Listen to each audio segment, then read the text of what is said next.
if I told you Binance is still serving customers in jurisdictions they have been banned from?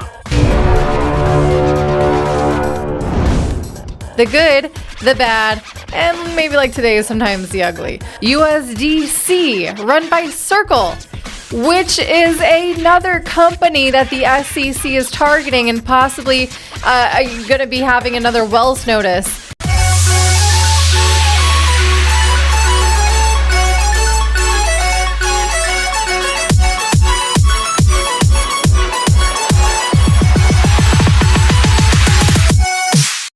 I'm on the beaches of Rio de Janeiro for this video, and this one is about to break some big news that will rock the crypto industry.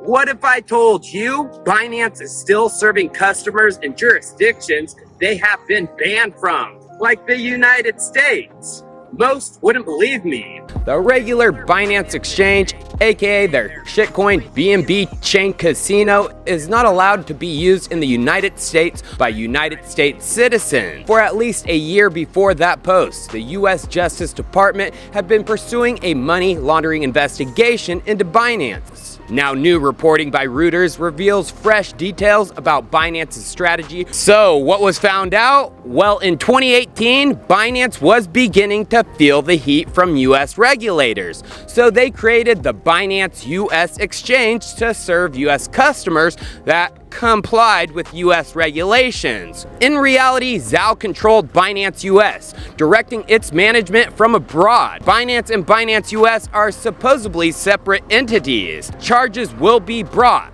but this goes even deeper and more criminal. Just in December of this year, Dirty Bubble Media, the one who broke the FTX news, dropped this investigative piece. Is Binance US a fake exchange?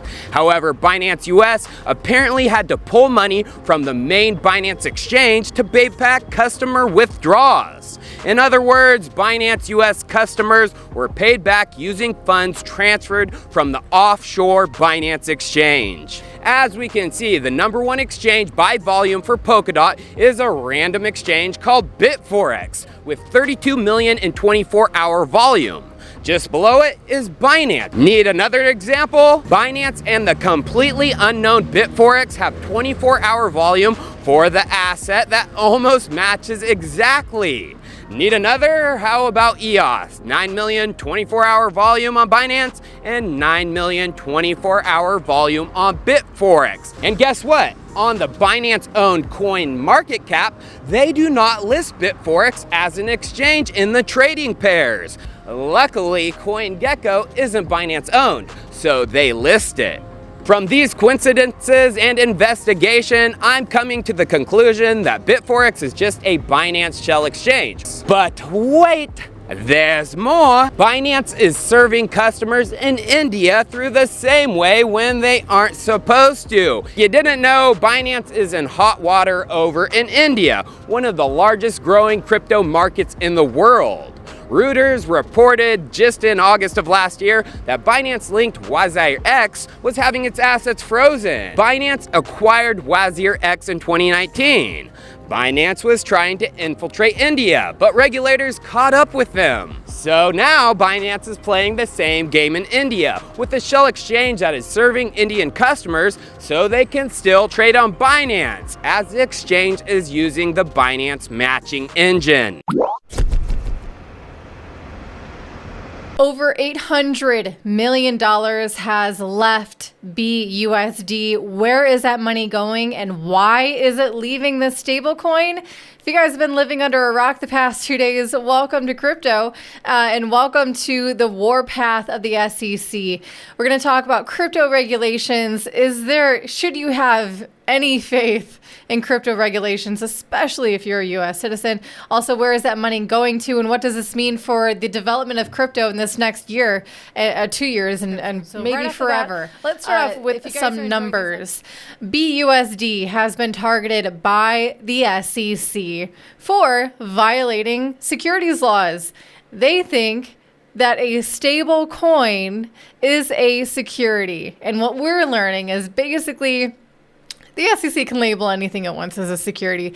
And furthermore, they're suing Paxos, which is historically since 2012.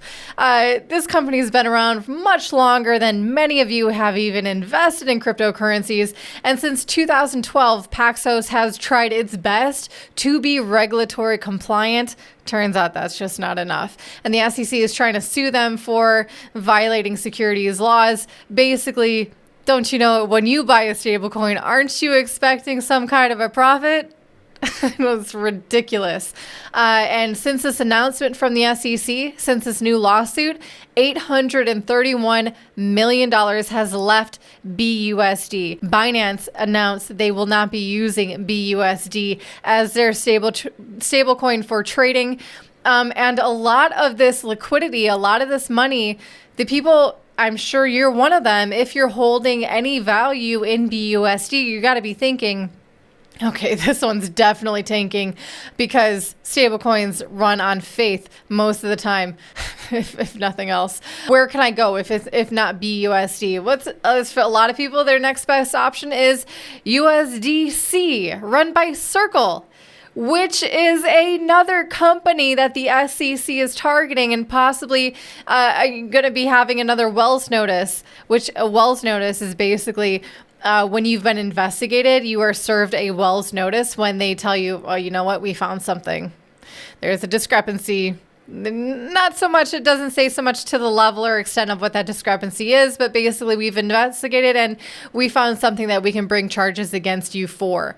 And so a lot of rumors are now saying that Circle will be next. So everyone who's moving your coins from BUSD to Circle, you guys don't hold your breath. Paxos, Circle, Kraken are all really big, really successful, really regulatory compliant cryptocurrency companies that have tried their best to play by the rules. And this is the crux of this whole video. And what I'm really getting at is that for anyone who is hoping for regulation to come in and save the day, regulation at this point is a figment of your imagination, my friend. Because ultimately what you're doing is you are asking for permission from the very thing that your cryptocurrency was designed and created to disrupt.